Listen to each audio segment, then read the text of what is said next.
Forgive me. There we go. So let's talk a little bit about the different phases of wealth and winning the money game. Would that be good? Yes? Anybody want to win the money game? Yes?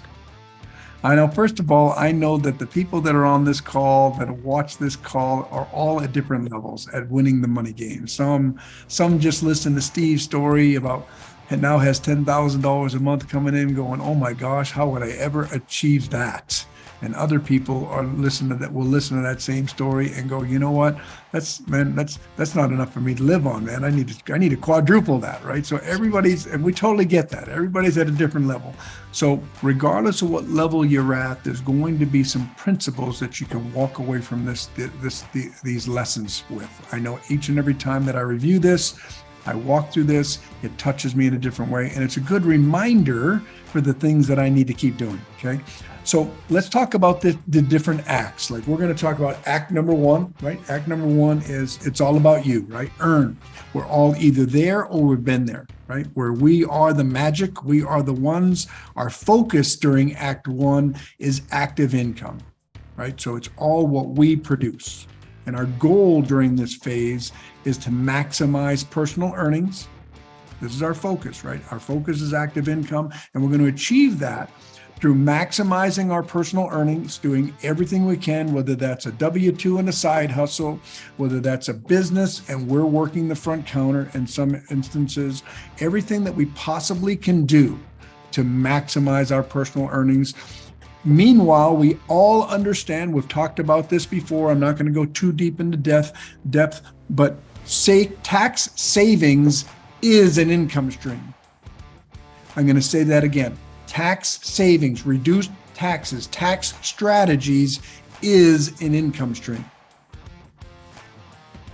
If you knew how much money was saved in taxes by real estate investing by just a couple of people that are on this call, you'd be absolutely amazed.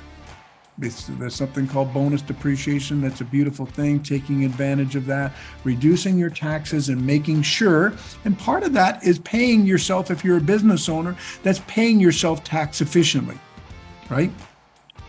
And a lot of business owners, I know I'm preaching to the choir, but for the longest time, I listened to the advice of an accountant that said I needed to pay myself $150,000 a year from the business in W-2 income, because that's what somebody in my position made.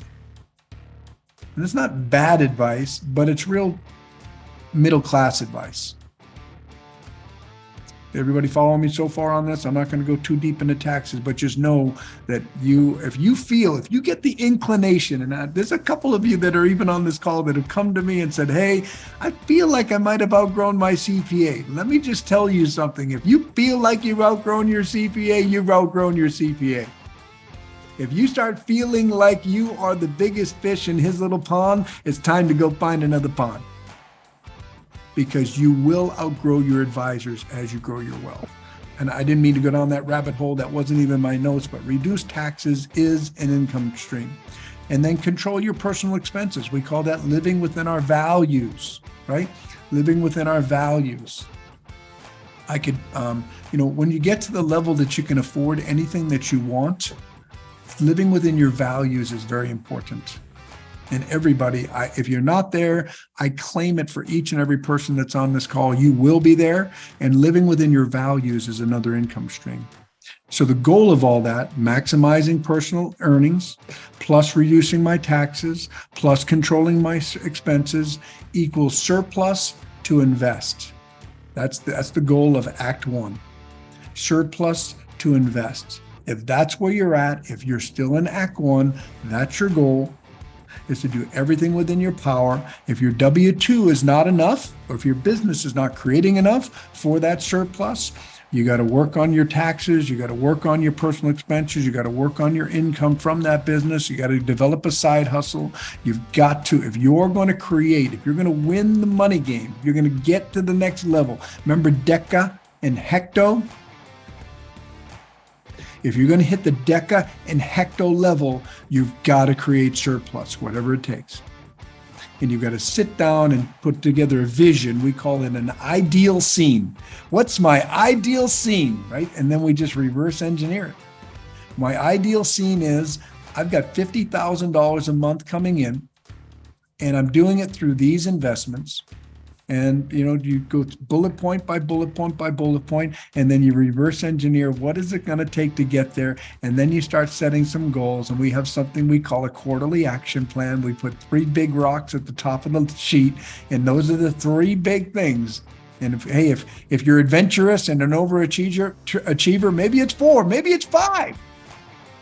But each one of those big rocks usually has, as we've talked about, 15 to 30 to-do things that you can only get so many done per week. And that's why 3 months is a perfect goal for that action plan. And we start breaking down that goal.